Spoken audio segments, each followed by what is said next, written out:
So I said, as a Muslim, okay, we learn Islam and we accept Islam as a way of life.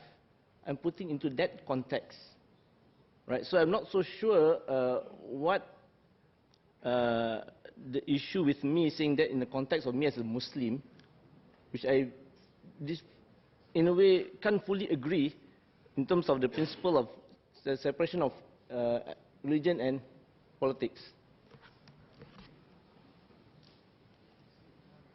Minister?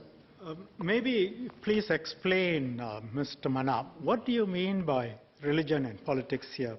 Can you explain? You said religion cannot be kept out of politics. What do you mean exactly? So I say that as a Muslim, Islam is a way of life. It encompasses every aspect of life. That's what I meant, that me as a Muslim, I can't separate the two entities of politics and religion. I hope I make it clear.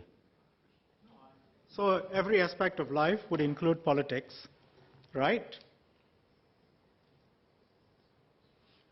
Isn't that the natural conclusion? You just said every aspect of life must be covered by religion, so that would include politics. Yes, I did say that. Thank you. Yep.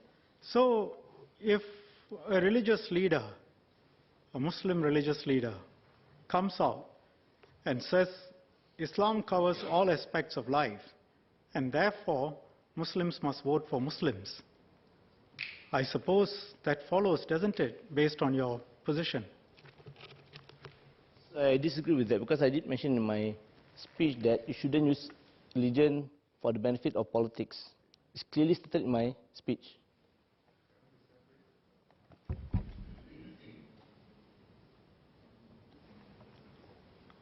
And if someone were to say religion cannot be separated from politics and it covers all aspects of life, and therefore it should impact on policy formulation as well, government's policy formulation, it must follow from what you say that that comes true, surely. So I believe in terms of the policies that actually related to religion, right? Like currently what we are discussing about, even the minister had to consult the religious group, right? So there is an element of, especially in these policies, the element of intertwine between politics and religion, which cannot be separated.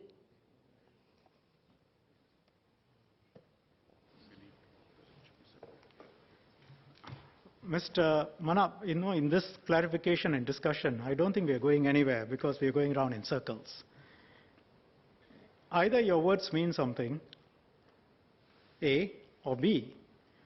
Do you believe, I ask you for the final time, religion and politics should be kept separate? A simple answer would do. Yes, Mr. Abdul Manap. So when Minister seeks clarification based on my speech, not focusing on one particular issue that is asking right now.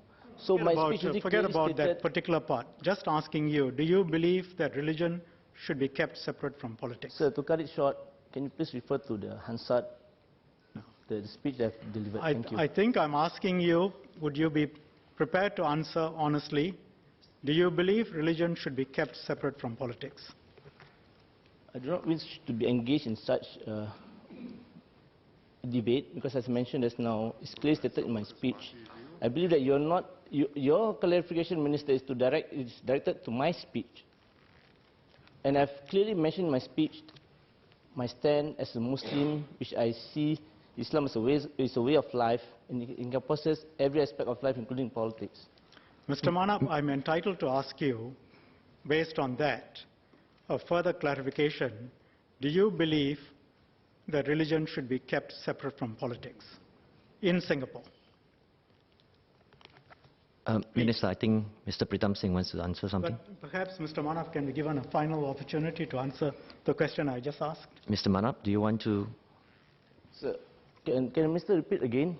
Just want to have a clarity.